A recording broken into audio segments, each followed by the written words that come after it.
Ang Jordanian ghost hunter na si Ehab Kasmia, na kilala sa kanyang mga nakapangingilabot na video, ay bumisita sa isang abandonadong bahay na sinasabing haunted at pinamamahayan di umano ng isang makapangyarihang jinn. Sa loob ng bahay na ito ay sinubukan maglibot ni Ehab at narito ang kanyang mga nakuhanan.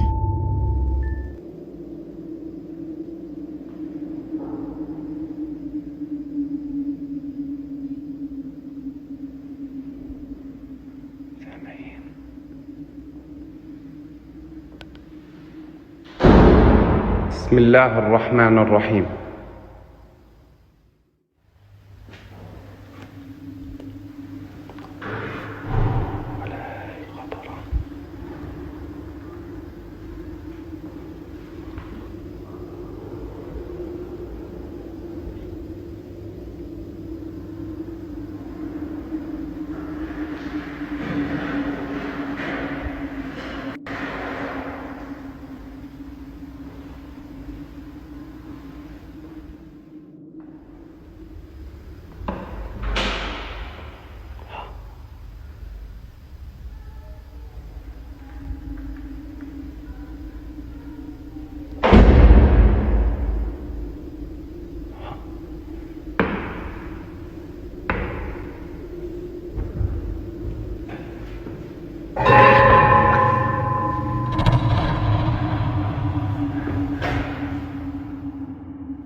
بسم الله الرحمن الرحيم.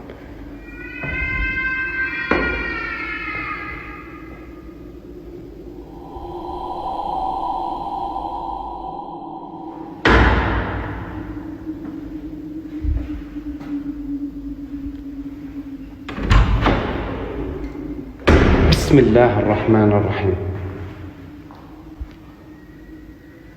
اسمعوا.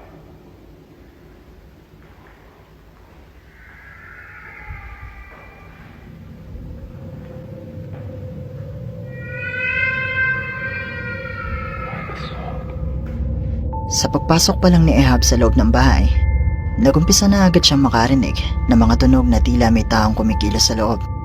At nagumpisa na rin makuhanan ng kanyang kamera ang mga makapanindig balahibong tinig ng isang bata mula sa itaas na tila tinatawag pati umano ang kanyang pangalan.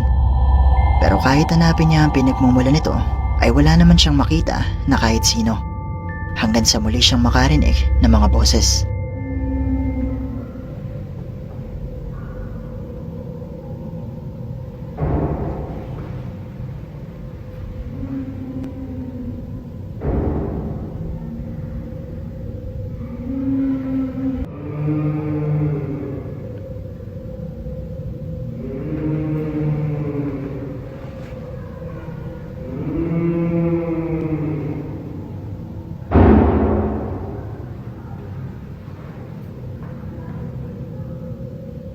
أعوذ بكلمات الله التامات.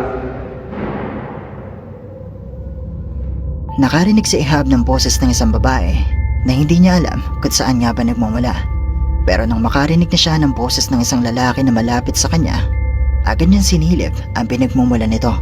At dito nga ay nakita niya ang isang lalaki na nakasilip sa gilid ng hagdanan.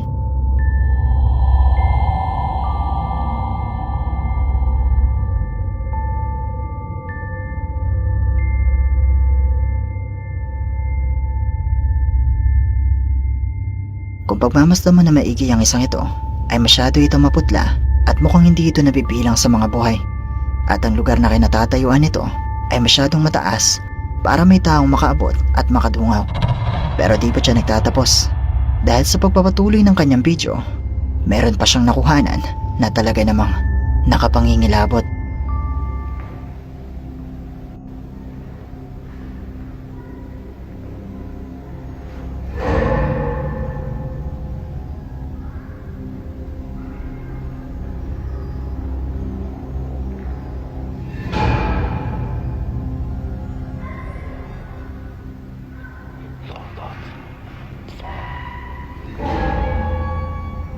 صوت أبواب الدار.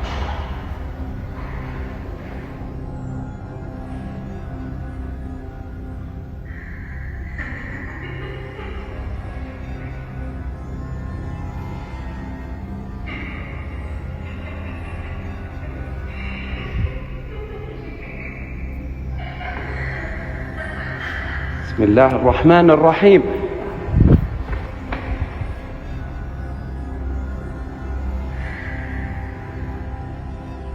الرحمن الرحيم. أعوذ بكلمات الله التامات من شر ما خلق. بسم الله الرحمن الرحيم. أعوذ بكلمات الله التامات من شر ما خلق. بسم الله الرحمن الرحيم. أعوذ بكلمات الله التامات. كيف طلعوا؟ بسم الله الرحمن الرحيم.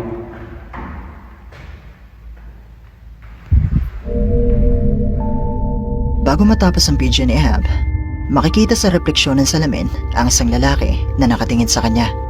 Pero nang mapansin nito na nakikita na siya ni Ahab, agad itong pumanik papunta sa itaas.